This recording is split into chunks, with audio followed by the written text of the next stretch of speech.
the crucible of faith and fire. The Gilded Age of Justinian, with its dreams of Roman reconquest and monumental construction, had come to a close.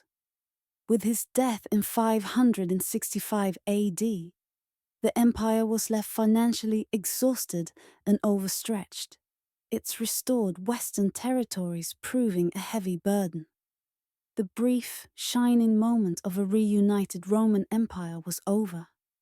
What followed was an era of unprecedented existential threats, a period where the Byzantine Empire would be forged in a crucible of relentless warfare and internal strife, emerging fundamentally changed.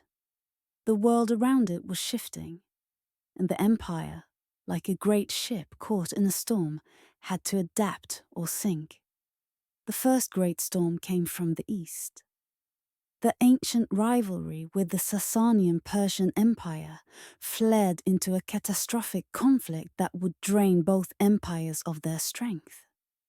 By the early 7th century, under the brilliant but ruthless Persian King Khosrow II, Persian armies swept through the Byzantine East, seizing Syria, Palestine, and Egypt, the empire's richest provinces. The Persians even captured the relic of the true cross from Jerusalem and stood at the very gates of Constantinople. The situation was dire. The Roman world was on the brink of collapse. At this moment of ultimate peril, a new emperor, Heraclius, rose to the challenge.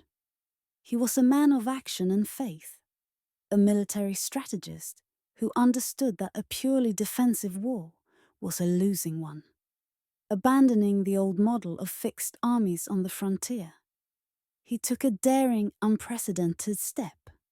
He led a small mobile force directly into the heart of Persia, waging a war of attrition on their home turf. It was a gamble that paid off. In a series of brilliant campaigns, Heraclius systematically dismantled the Sasanian war machine. The decisive victory came at the Battle of Nineveh in 627 AD, where he personally led his troops to a stunning victory. The Persians were forced to sue for peace, and Heraclius, a hero and savior, returned the true cross to Jerusalem in triumph. But the victory was a Pyrrhic one. Both the Byzantine and Sasanian empires were left bled dry. The exhaustion of these two great powers created a vacuum, and from the deserts of Arabia, a new, unforeseen force was gathering.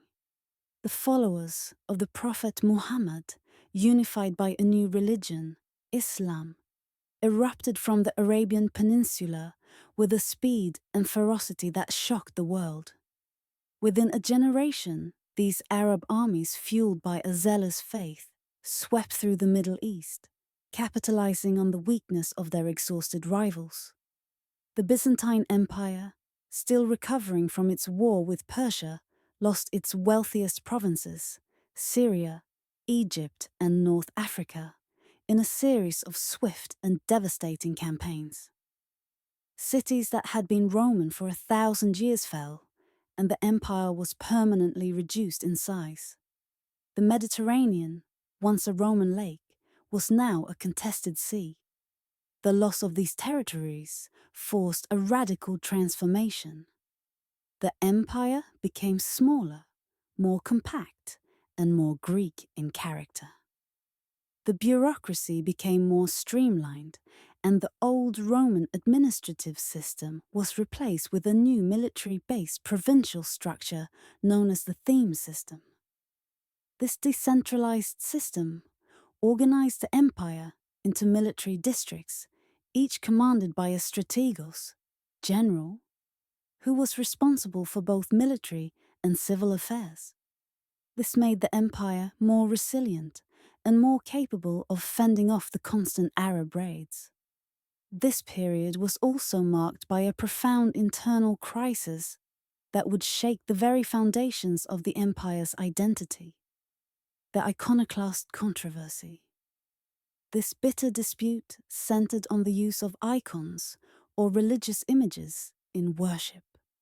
Proponents of icons, known as iconodules, argued that the images were a necessary aid to worship and a tangible connection to the divine. Opponents, the iconoclasts, believed that the use of icons was a form of idolatry, a violation of the Ten Commandments. The emperors of the Isaurian dynasty, particularly Leo III and his son Constantine V, were fierce iconoclasts.